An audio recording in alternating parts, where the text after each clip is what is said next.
Hi friends, ఎలా ఉన్నారు? వినాయకుడికి ఇష్టమైన ఉండ్రాళ్ళు చేసుకుందాం.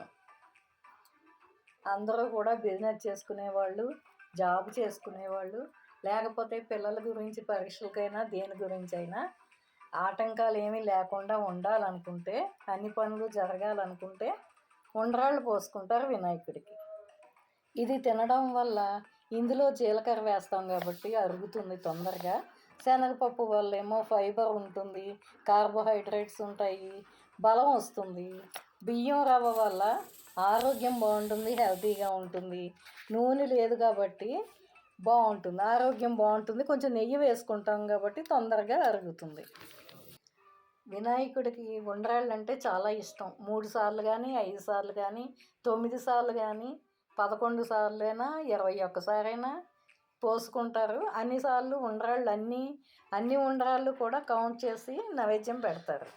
ఇలా చేయడం వల్ల మనకి అన్ని పనులు అవుతాయి, మనం సుఖ సంతోషాలతో ఉంటాము, మన పిల్లల పరీక్షలు బాగా రాస్తారు, అన్నీ ఉంటాయి. నేను కూడా ఇలాగే చేస్తూ ఉంటాను, నాకు కూడా అన్ని పనులు అయ్యాయి. మీరు కూడా ఇలా చేసుకోండి చక్కగాను.